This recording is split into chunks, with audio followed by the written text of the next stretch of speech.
ইনকিলাব জিন্দাবাদ জিন্দাবাদ জিন্দাবাদ ইনকিলাব জিন্দাবাদ জিন্দাবাদ জিন্দাবাদ। এই হচ্ছে হাবিব মিডিয়া ও শেখালার ভিডিও। আমি শেখ হাবিব রয়েছি আপনাদের সামনে। আমি এই মুহূর্তে বসে গাইবাড়া থানার অন্তর্গত যে ফুরফুরা পঞ্চায়েত এলাকা, গাইবাড়া বিধানসভা কেন্দ্রের যে সুদীপ্ত সরকার আজকে কিছুক্ষণ আগে নমিনেশন ফাইল জমা নিয়ে এসছেন। এসে এখন পঞ্চায়েত ভোটে যা ইচ্ছা তাই করে আজ মারধর করে ছিনিয়ে নিয়ে নিলে কেস করার পরে আজকে 3টে আইএসএফ 2টো বাম 5টা বেরিয়ে গেছে, কোর্ট থেকে রায় দিয়েছে। বিপুল ভোটে জয়ী করুন। আসন্ন অষ্টাদশ বিধানসভা নির্বাচন সকাল সকাল ভোট কেন্দ্রে গিয়ে 100 দিনের কাজকে পুনরায় চালু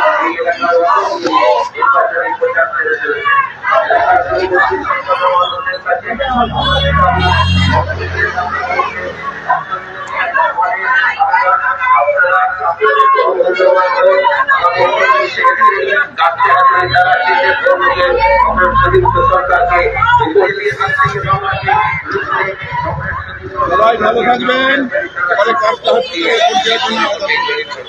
আসন্ন বিধানসভা নির্বাচন সংস্কৃতির বাংলা করছে হাতে কর্মসংস্থান তুলে দিতে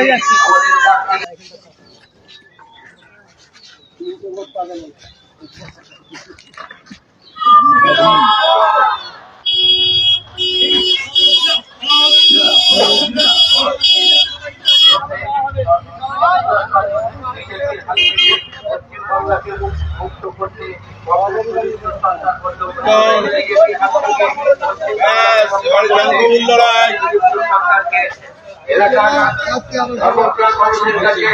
আমাদের পার্টির পক্ষ থেকে আমরা আবেদন করছি বিজেপির হাত থেকে বাংলাকে রক্ষা করতে কংগ্রেস সুদীপ্ত সরকার তাই এলাকার যুববন্ধু সংকট মানুষের কাছে আমাদের পার্টির পক্ষ থেকে আমরা আবেদন করছি, আপনারা এখন আমাদের পার্টির সঙ্গে পরিচিতি হন আর তাদের সাথে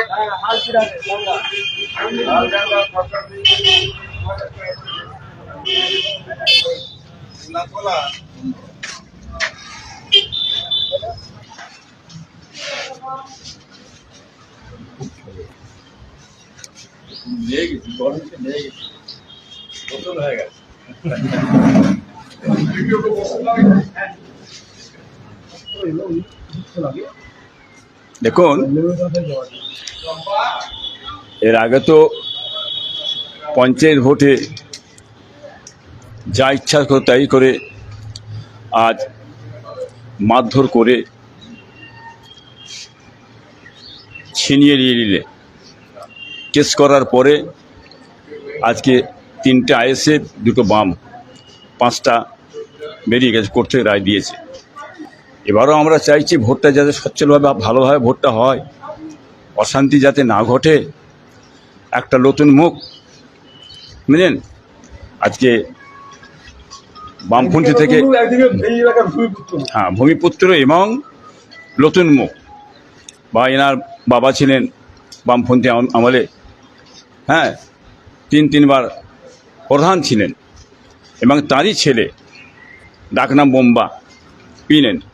আশা করি এলাকার কাজ করবে, ভালো কাজ করবে, দেশের মানুষ তাদের কাজ পাবে, তাদের অধিকার পাবে, এবং যে সমস্ত অরাজকতা, লুট দারাজ, গুন্ডাবাজি যেটা চলছে তার বিরুদ্ধে আর দাঁড়িয়ে বামপন্থীরা লড়াই করছে বিভিন্ন এলাকাতে।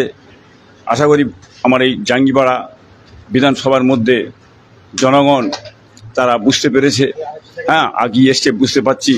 তো আগামীতে ভোট মালিকের দয়ায় ভালো হয় বামপন্থীদের, এটা আমি আশা করি। ভালো কাজ হোক, এটা চাই। এসআইআর অন্য রাজ্যে হচ্ছে, কর্ণাটকে হচ্ছে, তামিলনাড়ুতে হচ্ছে, কেরালায় হচ্ছে, কোথাও কোনো এই হই নেই। কারণ সরকারটা বিজেপির বন্ধু সরকার সেখানে নেই।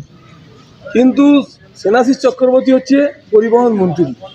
জাঙ্গিপাড়ায় রেজিস্ট্রারি অফিস আছে, ইলেকট্রিক অফিস আছে, হসপিটাল আছে, সবজি মান্ডি আছে, অনেক রকম অনেক কিছুই আছে, কিন্তু ওখানে একটা পরিবহন ব্যবস্থাটা নাই, প্লাস টয়লেট বাথরুমের কোনো একটা মহিলাকে নিয়ে গেলে যায় চৌশালা একটা নাই। আমরা তো বারবার বলেছি, আমরা বারবার বলেছি, ক্ষমতায় আছেন, প্রথম সাধারণ মানুষকে কি দেবেন? প্রথম হবে জাঙ্গিপাড়ার গণপরিবহন ব্যবস্থার আমূল সংস্কার করা।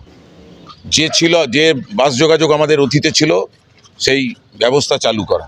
আমাদের তো রেল যোগাযোগ নেই, আমাদের সড়ক পরিবহনটাই হচ্ছে পরিবহন। কিন্তু পরিবহন মন্ত্রী আসার পর পরিষেবা বাড়া যায়, কিন্তু কমে গেছে, উঠে গেছে। 31 নম্বর বাস টোটালি বন্ধ হয়ে গেছে। মানুষকে যেতে গেলে শ্রীরামপুরে 160-70 টাকা খরচা, খরচা 30-40 টাকা। একদম সঠিক বলেছেন, বলবেন রোজানে রোজ খাই যারা? সঠিক বলেছেন। এখন উনি যদি আমার এলাকার বাসিন্দা হতেন আমাদের যন্ত্রণাটা বুঝতে পারতেন। ব্যক্তি মানুষ হিসেবে উনি ভালো, আমি তো তার ব্যক্তি জীবন নিয়ে আমি বলছি না, কোনোদিন খারাপ আচরণও তার আমরা পাইনি। বিধায়ক হিসেবে যথেষ্ট ভালো তিনি, কিন্তু যেদিন পরিবহন মন্ত্রী হলেন না, আমাদের আশা ছিল জাঙ্গিপাড়ার পরিবহন ব্যবস্থাটা চারিদিকে বাস ছুটবে, বাস ডিপো হবে, কিছুই হয়নি। উপরন্তু যেসব বাসগুলো ছিল সব লাঠি উঠে গেছে এই হিসেব। আর এই ওনার দলে যারা কর্মী আছে, একদম নিচুতলা থেকে ওপরতলা পর্যন্ত যেসব কর্মী আছে, তাদের বেশিরভাগ অংশটাই নানা রকম সব দুর্নীতির সঙ্গে যুক্ত। তাদেরকে তিনি নিয়ন্ত্রণ করতে পারেননি।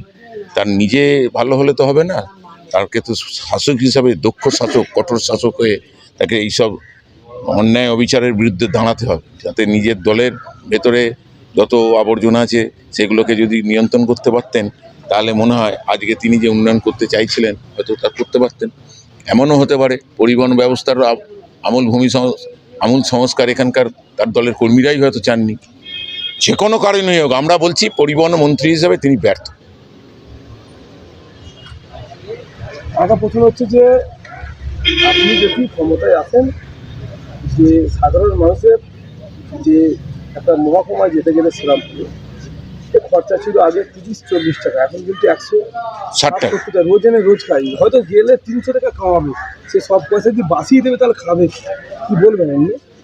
এ নিয়ে আমরা আমাদের একটা ইশতেহার প্রকাশ করেছি, আমরা জাঙ্গিপাড়া বিধানসভা কি করতে চাই, আমরা জিতলে কি করব, আমাদের কেন ভোট দেবেন মানুষ, কি কি করতে চাই, সবটাই দিয়েছি, পেয়ে গেছেন আপনারা। শুধু এইটা এক কথায় বলতে চাই, পরিবহন ব্যবস্থার উন্নতি করুন। কেমন সাড়া পাচ্ছেন? আর তারপরে সারা মানুষের কাছে পাচ্ছি, মানুষ তো বলছেন। আমরা পরিযায়ী বিধায়ক চাই না, আমরা এলাকার ভূমিপুত্র, তাকে বিধায়ক হিসেবে চাই। কারণ মানুষ সকাল 6টা থেকে আমার বাড়িতে যান নানা কাজে। আমরা তো এখন শাসন ক্ষমতায় নেই, কিন্তু নানা রকম কাজে মানুষ আমার কাছে যান বা আমাদের কর্মীদের কাছে যান, পান আমাদের। সেই অভিজ্ঞতা থেকে মানুষ বলেছেন এলাকার ছেলে সমস্ত লড়াই আন্দোলনে আমাদের পাশে থাকে, আমরা তাকে এবারে ভোট দেব। বহু মানুষ বলেছেন।